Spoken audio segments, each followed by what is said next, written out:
আজকে তোমাদেরকে বলবো যে ইপোস মেশিন দিয়ে দুয়ারে রেশনে কিভাবে মাল বিলি করে।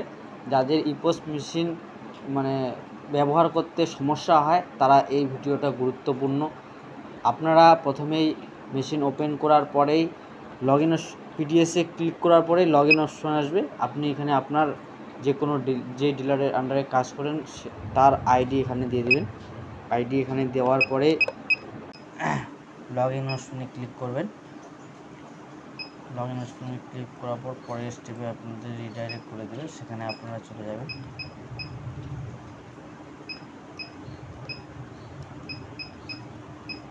পরের পেজে আপনারা চলে আসবেন। এখানে একটা ডিসপ্লে শো হবে, billing, stock management, sending and reactivation reports এবং লেআউট, পেন্ডিং অ্যাকশন। আপনাদেরকে বিলিংয়ে ক্লিক করতে হবে। বিলিংয়ে ক্লিক করার পরে আপনার ডিস্ট্রিবিউশনে ক্লিক করবেন। ডিস্ট্রিবিউশনে আসার পরে আপনাদের দুটো পদ্ধতিতে বিলিং হবে। একটা হচ্ছে নর্মাল, যেটা দোকানে আপনারা বিলি করবেন, আর একটা হচ্ছে দুয়ারে, যেটা আপনি দুয়ারে ক্লিক করবেন। দুয়ারে হলে দুয়ারে, আর দোকানে আপনি বিলি করলে নর্মাল বিলি করতে পারবেন। নর্মালে ক্লিক করার পরে আপনি সাবমিট অপশনে যখনই ক্লিক করবেন, পরে এসেতে আপনাকে রিডাইরেক্ট করে দেবে। এখানে আপনার রেশন কার্ডের নাম দিয়ে আপনি করতে পারবেন। আর একটা অপশন আছে রেশন কার্ডের, আধার কার্ডের নাম্বার দিয়েও আপনি এখানে বিলি করতে পারবেন।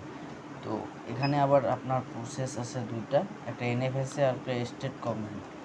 স্টেট গভর্নমেন্টের যদি হয় তাহলে আরকেএস 1 এবং আরকেএস 2 আর বিলি হবে, এখান থেকে সুগার বিলি হবে। আর এনএফএসএ পিএইচএস, এসপিএইচএস এবং এওয়াইটা আপনারা এখান থেকে বিলি করতে পারবেন। করলেই এখান থেকে যখনই সিলেক্ট করবেন করার পরে রেশন কার্ড নাম্বার দেবেন, নেক্সটে ক্লিক করবেন।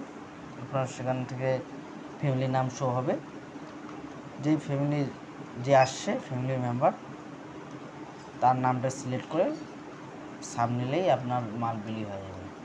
যদি ভিডিওটা ভালো লাগে লাইক করে দেবে এবং চ্যানেলটাকে সাবস্ক্রাইব করে রাখবেন নতুন নতুন ভিডিও পাওয়ার জন্য।